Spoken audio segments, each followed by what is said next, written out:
Well, cryptocurrency is going mainstream with a total market cap of nearly $3 trillion. And with no shortage of new coins hitting the markets, people could begin to see it being used in their daily lives. Let's go to Kelly O'Grady in Los Angeles with more on this. Hi, Kelly.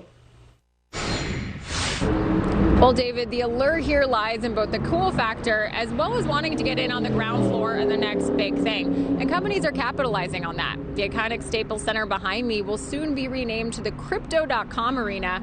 And now people even want to get paid in Bitcoin. Superstar athletes like Aaron Rodgers and Odell Beckham Jr. are taking portions or all of their multi-million-dollar salaries in Bitcoin. OneRepublic became the first major music artist to be paid in crypto for a live gig. And even New York City Mayor-elect Eric Adams wants his first 3 paychecks in Bitcoin. And seeing these influencers legitimize crypto helps the average investor get confidence that the currency is credible. Well, there are now concerns over more regulation coming in for cryptocurrencies. So is it the place for investors to turn, and what could it all mean for the average investor? Joining me now for more on this is Bitcoin Foundation Chairman Brock Pierce. Brock, great to see you again. Thank you for coming in. When and how will we see cryptos replacing currencies in the world?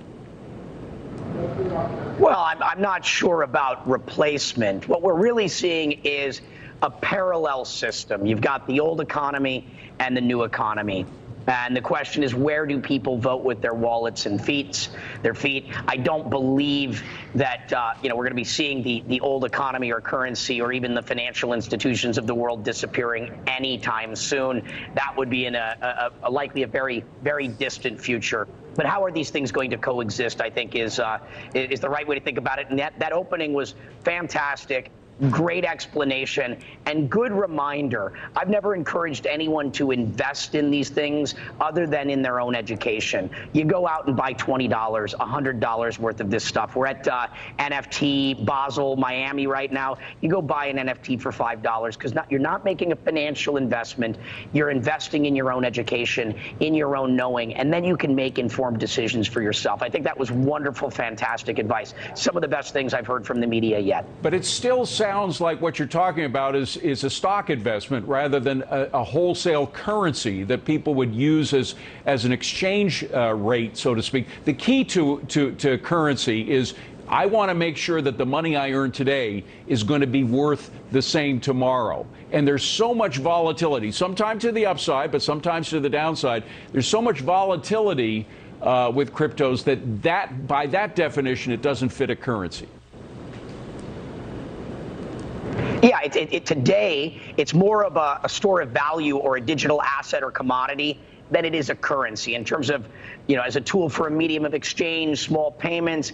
That's not really what people are using it for. There's a lot of concern in the world about the state of the financial system with the tens of trillions of dollars that have been printed and everything else, that people are looking for safe havens. They're looking for alternative investments. Real estate is doing well as a result of that. The stock market as well. Yeah. And this is one of those areas where people are flocking to as a place of potential safety. Today is not that day where it's acting as a currency, but that day where we start doing that, I believe is coming, and it's not in the too distant future. But again, not as a replacement, but as an alternative or parallel system. We only have 15 seconds, but India and China are trying to ban cryptos entirely. Do you think they can?